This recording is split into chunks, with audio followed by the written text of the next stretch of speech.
Hi, everybody. I'm Candid Frank Stanisci of CFL Talk. Welcome to the Spanglish World Radio Network on Zingo TV, channel 250. Please remember to download the Zingo TV app at the respective app stores for iOS and Android devices.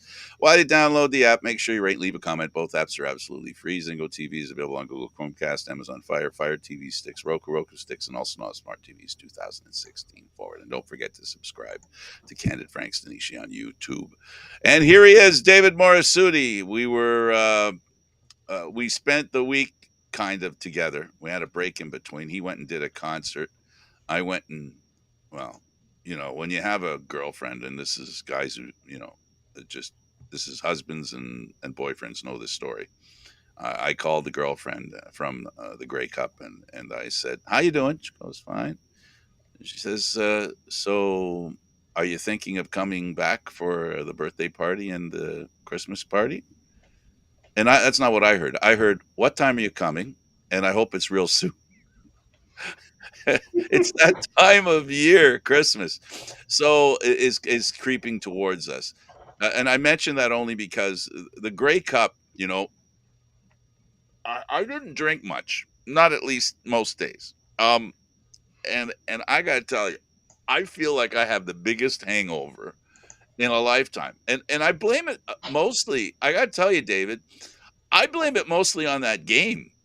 What a game! I mean, they say that LSD is bad for your brains, but I'm beginning to think that Grey Cup games are too good.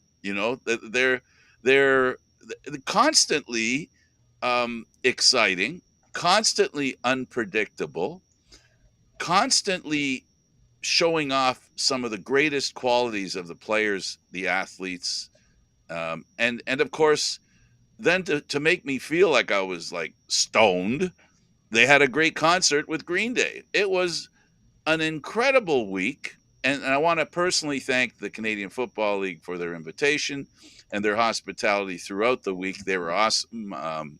They did some great stuff. And as usual, the players, the coaches, everyone involved in the Canadian Football League was so amenable to being asked questions, no matter how. We'll get into that during the show. That's my as short as I can make what happened last week. And I feel like it all happened to me personally. Yeah, I mean, the thing that Frank and I had to battle with was we weren't going to be able to stay at the hotel, and it would have felt weird. I mean, look, I mean we're not like some of the other members of the media that have to be there every day covering this thing every single day, every detail of this game. So we would do the drive from Etobicoke to Hamilton. That's probably part of the reason why we still feel sluggish, because driving in normal traffic sucks. Driving car traffic isn't any better. But it was all worth it. I will say this, as exhausted and as you feel from doing all this, that game was worth it. A couple of people I had spoken to were kind of like, I don't know if this is going to be a good game, because you have one team that, you know what, everyone doubted, but nobody was giving a chance, and they came out and put off, probably one of the better efforts I've seen in terms of all around. Yeah, there were mistakes; they weren't perfect. The Alouettes weren't perfect, but it was entertaining just to see them go toe to toe with a team that many believe were outmatched Montreal. And I'll say this about the concert too. I didn't grow up as big of a Green Day fan as my brother. I like a few of their songs, and it felt like that re-energized that crowd. And the Alouettes. Anyhow, on the Alouettes. As Jason Moss said, that missed goal line stand didn't it might have given the Winnipeg momentum, but it didn't kill us. But I'll give Hamilton a lot of credit too, because there's that reputation about Hamilton and the type of city it is. They love their football there. Yep, they love their team. What it really says to me is, even without their team in there, for them to come out and support that Grey Cup like they did, it shows a lot about the character of that city and the organization itself. On top of that, I also have to give credit to on top of the city of Hamilton and the fans, but also um, the media itself, right? They came out full force, right? There was a good number. There wasn't any. The press box was full, right? On the field, down in the green room, full. Like this reminds me of why the CFL still matters in this country, because there are people still willing to put forth the effort and the commitment to making that event what it is. Well, because it is an event, and it's a fantastic event. It draws a lot of attention. Records were broken in Quebec. RDS reports that they had 1 million viewers to the game, and 1 million viewers only out of Quebec, and only out of people who buy RDS. It's like saying 1 million viewers on TSN. As much as you and I love sports and we have all the respect in the world for everything about sports, not everybody has those stations. It's a handicap that the Canadian Football League, after decades ago when they switched to this, I'm not complaining about it. Maybe I am, a little bit. Um, where they had the CBC cover it for half a half and CTV cover it for the other half. Those were the two major networks in Canada. So everybody who had a television would, in those days, flip the channel and they'd see, oh, a football game, right? And they might stop. We don't have the might stop today. It's one of the biggest problems with the Canadian Football League. And maybe this is the wrong time to talk about this. Maybe we should stick to the game. Um, I'll just say this, that the part of the problem with the Canadian Football League is that not everybody has access to the game, whether it be in the summer because they're at a cottage or a trailer and they don't have a television package. When in the good old days, you put up your aerial at the cottage or trailer, and channels like CBLT, Toronto, CBC, CFTO, Channel 9, when they showed the Grey Cup, or more importantly, the CFL games, you could watch them at the cottage. We've lost a segment of opportunity because, not because TSN doesn't do a great job, because they do, but because of TSN's reach. Um, that's something, just as a counter discussion on what Dave was saying about how everybody felt it was such an important event. We had reporters who don't cover the Canadian Football League but have high profiles in Canada. I sat beside one. Um, we had all that, right? And people who normally aren't paying attention to the CFL but are paid attention to were at the Grey Cup. Yeah, and I think a big one here. Quebec's population is 8 million. When people try to compare how many watch the Grey Cup, and let's be honest here, in Canada, there is no bigger sporting event for an audience than the Grey Cup.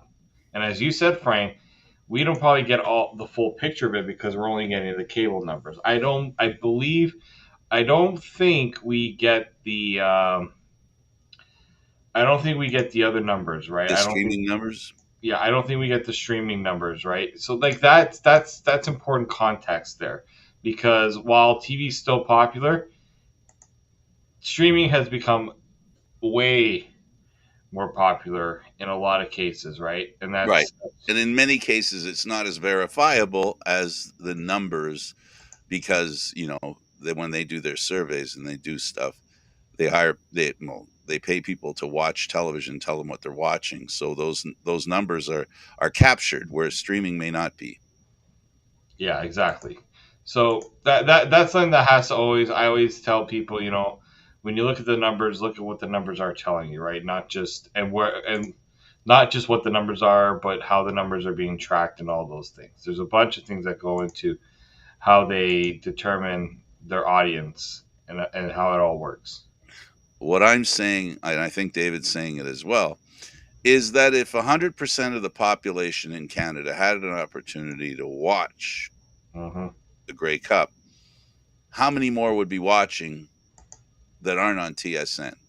You know what how would the percentage or the numbers improve? I would suggest there's at least, I would say at least 250,000 people that would end up maybe watching, only because it was there. And while the Canadian Football League does not get a lot of attention, the Grey Cup does. And more importantly, I think this should always be a reminder to people who, I got to remind myself, and then you did a little bit there with what you said, how ingrained we are with the Grey Cup. The Grey Cup is not, so if you say the Grey Cup to Canadians, okay, maybe not new Canadians, but if you say to Canadians who've been around for a little while, the Grey Cup, everybody knows it's the championship football game of the Canadian Football League. I think a big one here, as well, Frank. At that same time, or roughly the same time, CTV. And again, I know we want to talk about the game, but there's something that has to be discussed. CTV, which is a part of Bell Media, which owns TSN, was broadcasting an NFL game on CTV at the same time as the Grey Cup. Right. There were times where the Grey Cup used to be on CTV. I'm not wrong. Yeah. Well, like I said, they used to split it. They used to split it with the CBC. Back then there was no TSN, no Sportsnet, and there was no cable. There was a time when that was the case. For many of you, maybe not know that, but there was a time when there wasn't cable, when people just used aerials, and there were 10, 12 channels on your dial. Not all of them. Well, there were 13, and one UHF button, which you'd switch to. So 2 through 13, that's 12 channels max, but there were a lot of empty channels on that dial. So there wasn't much to watch. So That's and there goes the one thing you said there.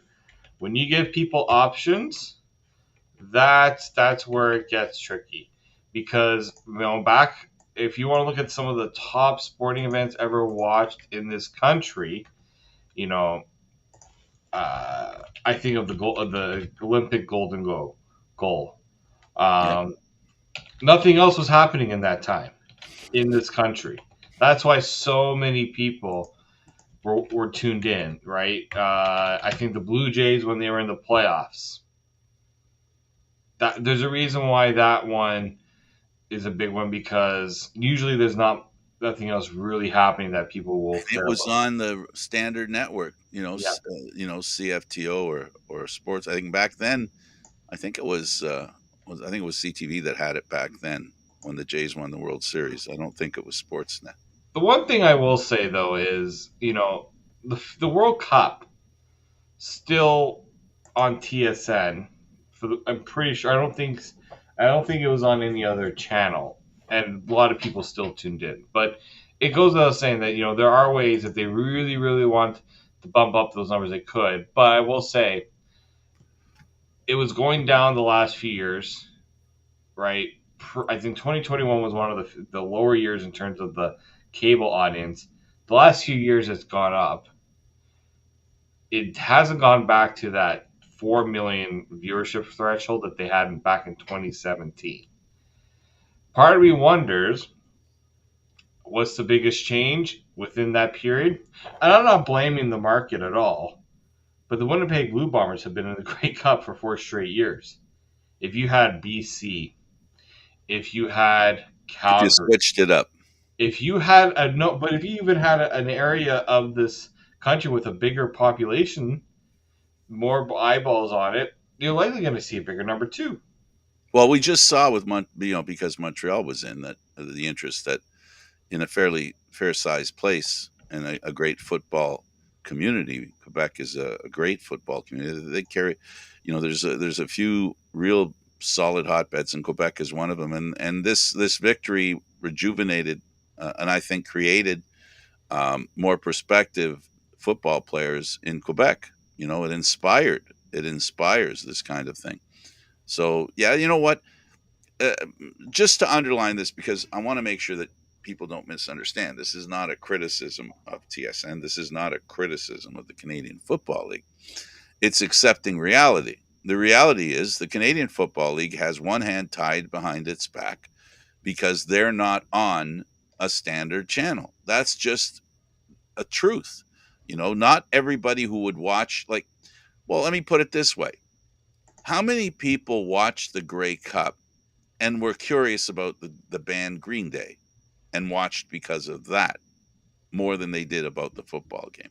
How many people, to make the point a little clearer for people, for the big audience, if you will, how many people watched the Super Bowl for the halftime show? Yeah. Right? So there's they've done their best. The Canadian Football League has done their best with the way things are. Um, I guess to conclude, the last thing I'm going to say about television and how to attract viewers, Videotron now owns the Montreal Alouettes. The conversation that we've had over the years of it would be better if more networks were involved in showing the Canadian Football League. Videotron now has a vested interest in broadcasting their own team's games. And there's going to be a little pressure, nice pressure, and I think it's a great problem for the Canadian Football League to have. If they have another source of viewers interested in showing their game. And that to me is going to be very important. You and I think we both agree that, we love TSN. This has nothing to do with appreciating or not appreciating TSN. It's my reality, and I think David's too, and you can confirm, my reality that the more networks that cover a league, the higher percentage of the audience you're going to end up with. That's the end result. But on the way to get there, you're going to have broadcast teams, producers, reporters, on-air talent competing with each other for the eyeballs that are interested in that league, and therefore upgrading the quality of the broadcasts. That's what I believe in my heart. To me, that's the win-win. If you get more, if Sportsnet was involved more and every other network in this country had a piece of the Canadian Football League, they'd all have skin in the game. Yeah.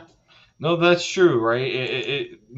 You're not going to go out of your way to cover an event that you personally don't have as big an investment in. That's why TSN goes all out for this. They do a great job, and they do a great job. And there's it's because they know that it's their biggest platform, their biggest sporting event of the year that they produce themselves. That's the big one. It's the biggest event they produce themselves. They have no say in how the NFL produces games because they're just broadcasting what the NFL is producing. This is their event. This is something that they put their names on, and that's why it's so important to them. To Canadians and to their personal interest, nothing speaks more to the interest of Canada in a game like this, right, than the Grey Cup. Canada does not have the luxury of having often enough Canadian teams in the Stanley Cup final, which would, you and I both agree, that would dwarf what happens, in the Canadian Football League. But the point is that doesn't happen often enough. So, that's why what you say is true, that it is the jewel of Canadian sports in regards to the interest based on historic, its historical proportions, absolutely, and the value it has historically, and that it has with the fabric of Canadian life in general when it comes to the Canadian Football League and the Grey Cup. It is synonymous with this country. It is a definition of this country. It is an opportunity for places in this country to grab glory that they otherwise might not have.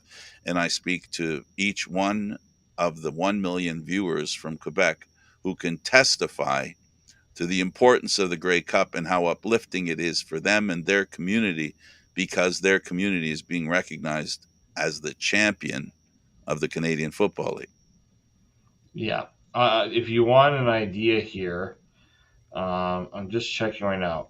Back in 2021, that was the last time a Canadian team had gone to the Stanley Cup final. It was when the Montreal Canadiens got there. It was the most watched Stanley Cup final since 2011. Do you know what happened in 2011? Vancouver. Vancouver was in there. The series, the Stanley Cup final averaged 3.6 million viewers. The highest game was Game 5, and that had 4.1 million viewers, right? So in a country where hockey is king, it shows that the CFL is not that like, as much as people want to hate on the CFL, and this is probably more of a dig at the CFL haters. Not that far off from the NHL, whether you want to believe it or not. It ain't that far off. When you consider in people's minds, the majority of the people in this country would never give the Canadian Football League the kind of respect it deserves based on the numbers that you just stated, and that's the I guess it's safe to say that's the anomaly, right? Where reality, a lot of time perception is reality, right? Well, with the Canadian Football League, reality is only a perception. It's you it defies logic. Well, let's talk about the game, and in the upcoming weeks we can we can drill down on some of these other things that we talked about. I guess the first thing that can be said is I wasn't sold on Winnipeg, and I wasn't sold on Winnipeg because of two very key players who I believed, even if they played, were not healthy enough to be a factor. And one was Big Hill, and the other was Schoen. And Big Hill proved to not be a factor. In fact, the offense of the Montreal Alouettes picked on him a little bit, and that torn calf, and then he ended up with amazing cramps that just basically took him out of the game. So I picked the Alouettes by 3. They won by 4. That's good enough for me. But it really was, David, a game that it basically played out the way I thought it would on that score, where the Winnipeg Blue Bombers were not the Winnipeg Blue Bombers that finished first. They were the Winnipeg Blue Bombers minus 2 very key players. And Montreal is good enough to take advantage of that, and they did. I will say, yeah, I probably underestimated the impact of not having those two players at their best. They both played, but as you said, one had 3 catches for 36 yards after he led the team with over 1,200 yards and 10 touchdowns. And the other one led the team in tackles and got beat badly on a touchdown because he simply just couldn't do it. I underestimated that impact that it was going to have. But at the same time, yes, you're right. This is not the same Winnipeg team that we had kind of grown accustomed to all year. And in a way, that was Montreal's game, right? To They, lose. they were hot at the right time, and maybe I underestimated. I thought maybe I wouldn't say luck because luck is not something you usually see too much in football. It's more so the confidence that they played with, the belief they played with, and they did not get phased if something didn't go their way. And to me, that's a mark of a good team. When you have the ability to say, okay, that's fine. We turned the ball over on a Yep. kickoff, and it was a questionable call. There were questionable calls that went against Montreal in this game that came at crucial points. That goal line stand that I talked about, there's a player who was offside on Winnipeg's ball on Winnipeg's side. Should have been a fresh set of downs. The kickoff that was, the player that got stripped on the kickoff. Technically it was pretty close to being a no yards. You know what? The mark of a good team doesn't let that impact their mindset. And I give Montreal a lot of credit. They could have easily have said, you know what, it's not our day. Winnipeg is just too good. We just can't go toe to toe. They didn't do that, and that to me. That's what made this game as good as it was. Montreal refusing to give up when it looked like what it wasn't going to be their day.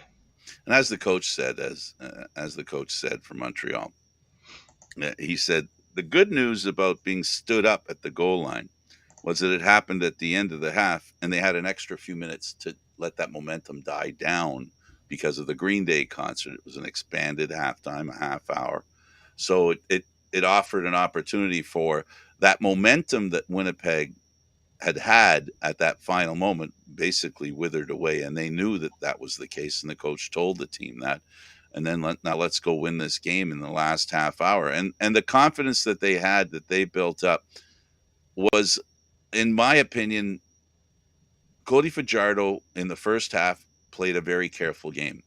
David, he played a very, very careful game.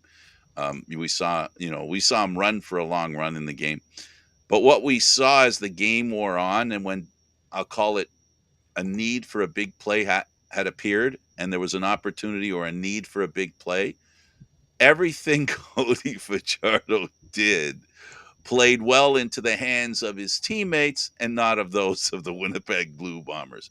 Because, you know, the margin between being a GOAT and a hero, it is so small. And we saw, I'm telling you that there were at least four or five catches, right, that were inches, centimeters, if I want to be Canadian in measurements, centimeters away from being intercepted.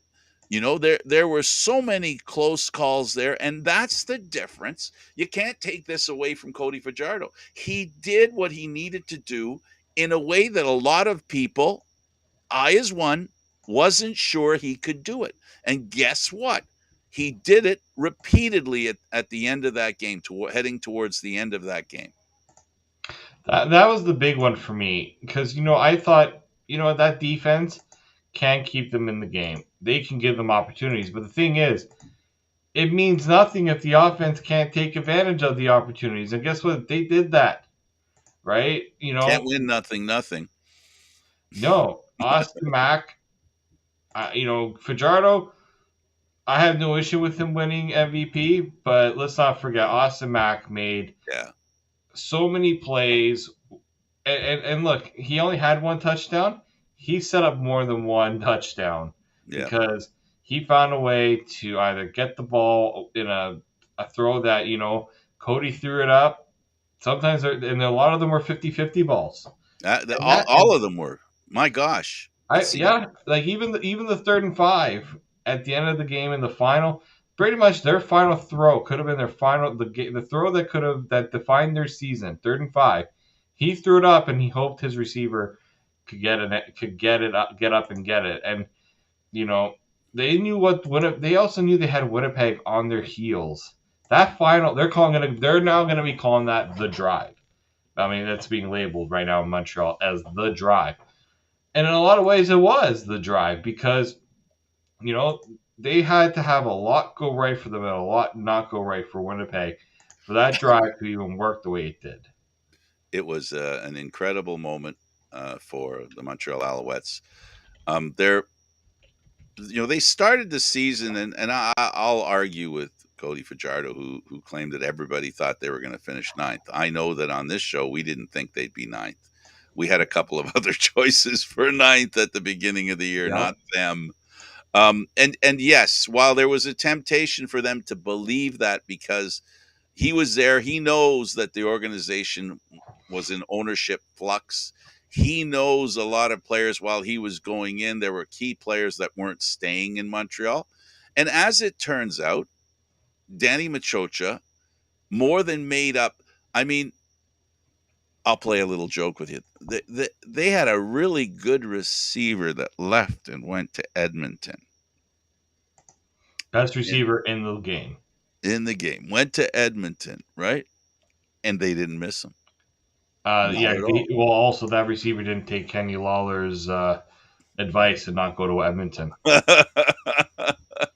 Oh, were there for that one, weren't you? yeah, I was there for that one. Kenny Lawler, in the middle of an availability, was talking about how he's happy that he's back in Winnipeg. Everything went really great, and basically he said, "I made a mistake and went to Edmonton. Don't go to Edmonton." And it was that was a cheap shot. I'm going to call it a cheap shot, but you know I'm what? It's an honest shot at least.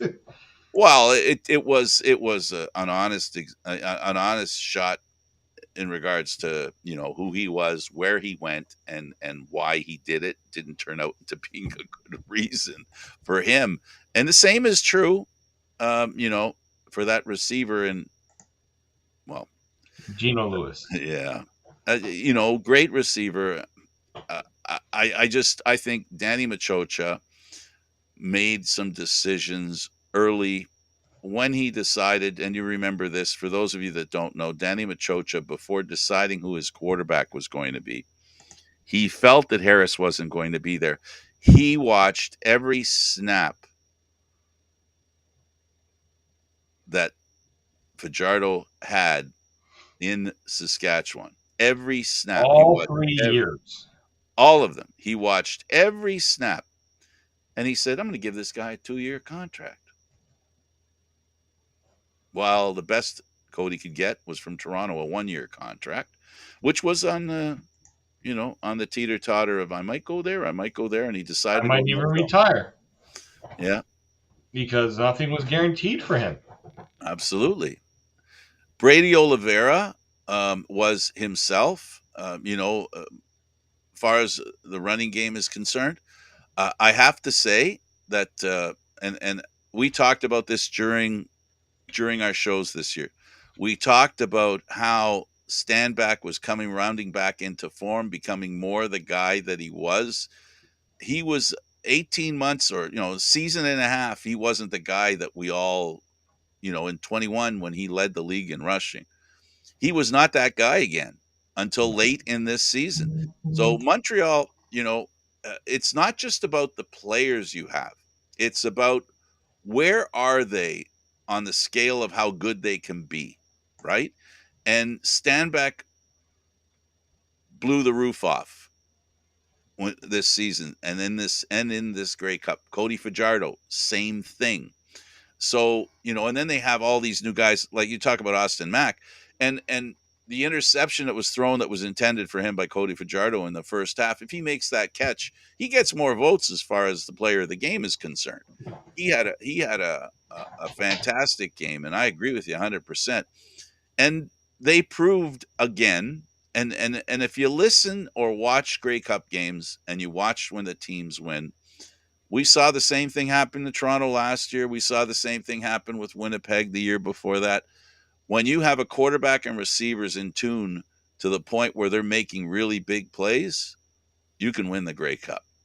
You need that phase of the game. You need that communication and that connection between the quarterback and the receivers, which is why we saw Calero sadly crying at the end, because he knows that connection didn't exist for him on this day. Well, I also think with Claros, he knew that he didn't have his best, and really, you look at his playoffs, the last 2 years, they haven't really had the best of Zach Claros. To me, and you can say whether it's reasonable or not. He hasn't looked like an MVP or an MOP quarterback. Not like the one that came to Winnipeg and took the lead by storm. I think he's been quite average since Yeah, well, you're going to look average when you're up against a defense that's taken away all your assets. Is he a different quarterback than he was a couple of years ago? Well, let's be clear about this. It's said often, it's said a lot, and there's truth in it. How much do you want to win? When you haven't won, and when you've won a couple of times, the Womp 2's got to be a little different, in my opinion. It's got to be a little different. I think Montreal wanted it more than Caleros and the Bombers. I think last year the Argos wanted it more, than Caleros and the Bombers. And it speaks to, and a lot of times we forget this, the difference between a team like the Argos this year, if you compare the regular season Argos to the Montreal Alouettes, the improvement in the Montreal Alouettes pushed them past the Argos as a better team. The improvement of the Alouettes pushed them past the Winnipeg Blue Bombers as a better team, with a little extra caveat, which was those two key players that. So, it doesn't, the outcome obviously doesn't surprise me because it fit right into my prediction. But I got to tell you, I was surprised by Fajardo's play, and I was surprised by their, even Cole, like a guy only made one catch all year. He makes what, 3 in the Grey Cup, and a couple in the Eastern Final.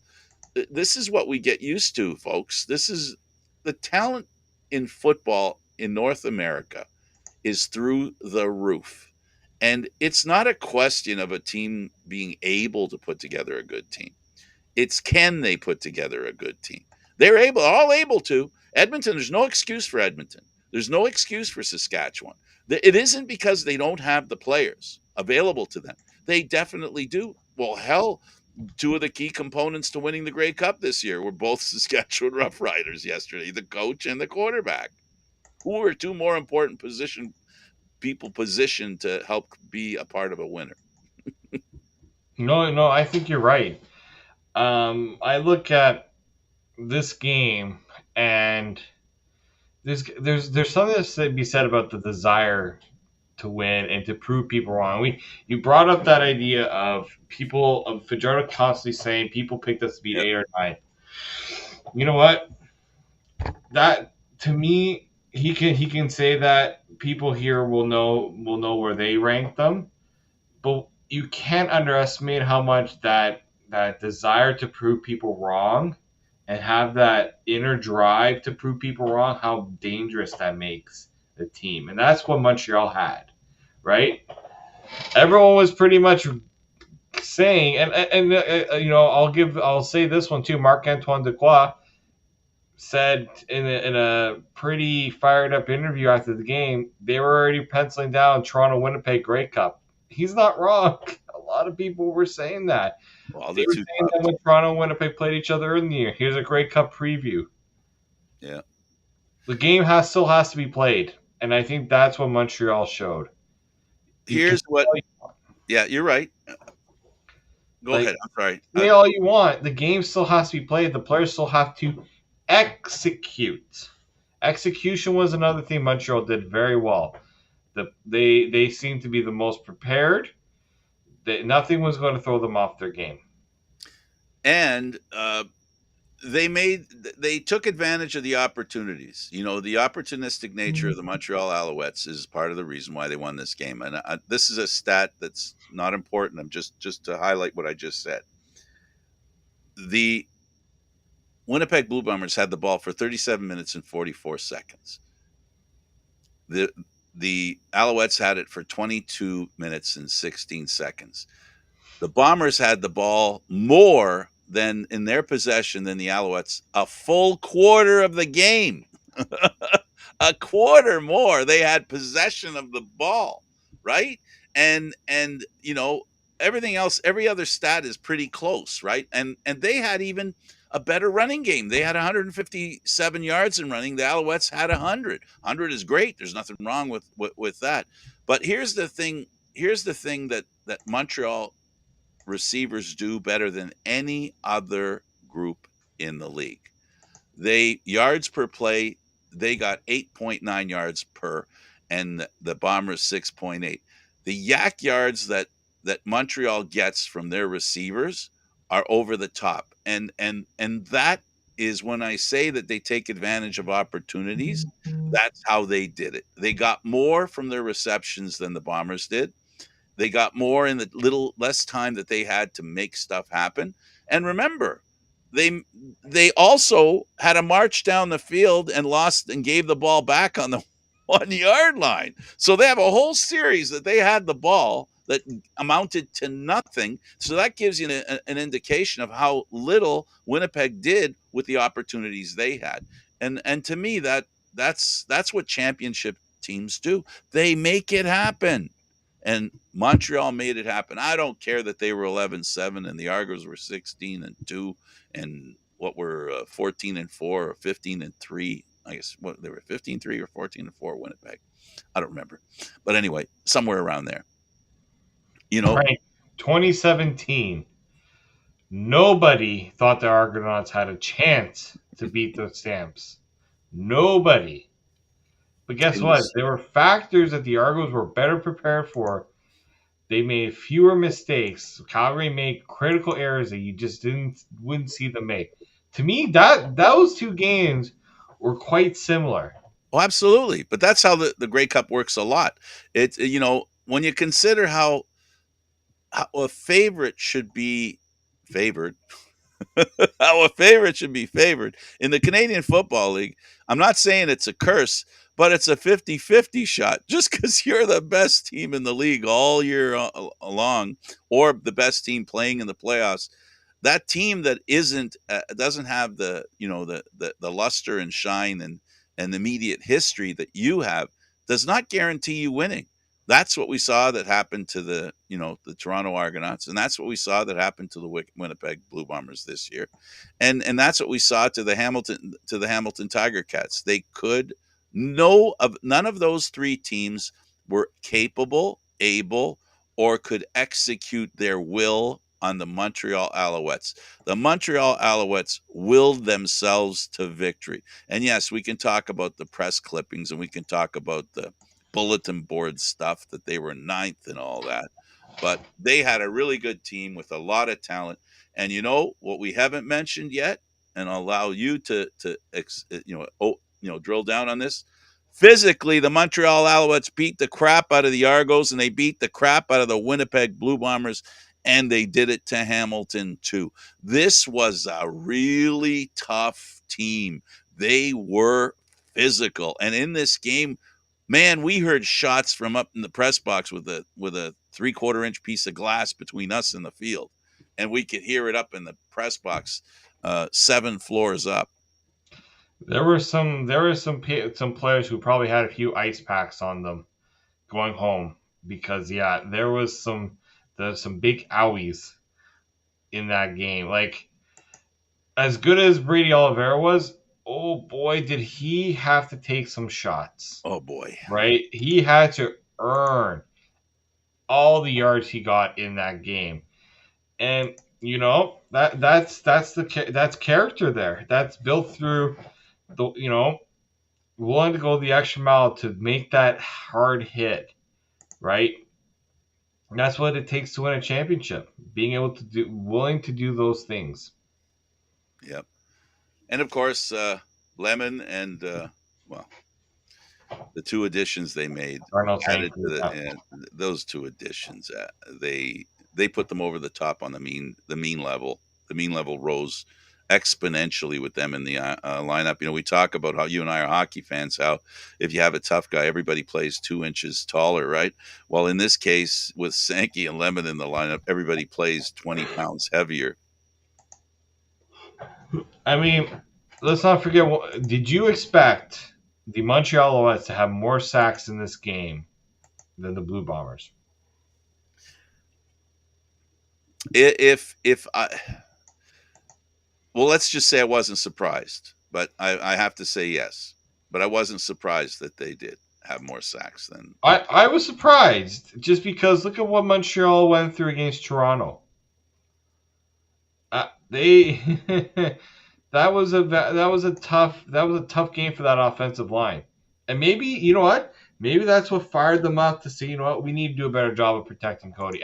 And Fajardo, I'll give him credit too. He made sure he wasn't put in those situations where he took as many sacks because he got the ball out quicker or he rolled out when he knew he needed to. It was that balance that you need to have of knowing when you need to say, all right, you got to get out of here and just run it. And that's what he did. Look at that 2nd and 18, right? Takes a sack, 2nd and 18, or yeah, took a sack. 2nd and 18, you're right. And he's about to go down again. Willie Jefferson's breathing on his back, and he says, I need to take off. And he stayed in, took his licks, got that first down, and that's it. Again, third and 18, or third and actually probably further than 18. He got sacked. Yeah. Looks a lot easier when it's third and 5 looks a lot easier than a third and God knows how long that would have been. Yeah, and you know what? The biggest, I think the thing that he did in this game, he's known for doing that. And in fact, a lot of times there's been teams and sports writers have talked about Cody being the reason why he gets sacked so much because he runs out of the pocket so often. In this game, he went against what people thought of him, and he did not run as much as I've seen him run. I don't know about you, but I didn't see him run as much as run out of the pocket as much as he used to. And when I talked to the head coach, when I talked to the head coach and the general manager, when they had the big avail with the whole team, they talked to me about him making the third option. See, he tended, while he was in Saskatchewan, he would look at one option, the second option, and then run. And they were saying, no, you got it. They've been drilling it into his head from the beginning of the season to look for that third option before he runs. And he did that in this game, and it made a huge difference, because I think the Blue Bomber defense was playing to him coming out of the pocket, and he didn't do it. So they didn't have the kind of pressure within the pocket that they have on the outside. And that plan helped him to not get sacked. I think that's one of the biggest reasons why he didn't get sacked. He listened to his coach and his general manager, and a fly. And he did what they asked him to do for the right reasons. And how do we know it was the right reasons? They won a Grey Cup. I think it caught Winnipeg by surprise that Cody did not try to get out of the pocket as often as he normally did. I spoke to Anthony Calvillo. Again, this is the benefit of being in Grey Cup week. These guys. That's why we love going there. Anthony Calvillo said, I asked him about, what difference, what's the big thing to work on? And he talked about the very exact same thing you said, going through your reads, because, and I wonder if Cody was also, thinking about, how many sacks he's taken, how many times he's been hit, and realized, what, I got to get myself out of the line of fire here. But I think the big one for Fajardo was trusting his receivers to make a play, taking the underneath throw, even though if you want to go for a deep shot, you might think a deep shot is there. You know what? Not a bad thing to just check it down and live for the next play. And I think that was a big one too for Fajardo. He lived for the next play. He didn't let a breakdown say, you know what, I'm just gonna throw it out. I'm just gonna throw it out and hope for something. There's a method to the madness in a lot of ways there. Well, when you're going 3rd and 5 and you go for a touchdown, that's a pretty good surprise factor there.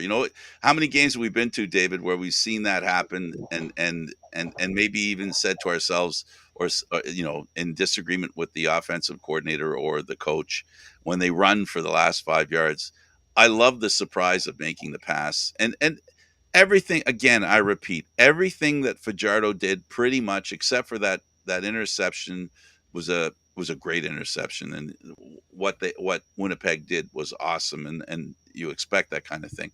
But he did so many things right in this game, and he was well deserved of the MOP of the game, the MVP of the game. He deserved that. That game would not have ended the way it did if it wasn't for Cody Fajardo. Frank, the most impressive part of that whole thing, 3rd and 5, they get the first down.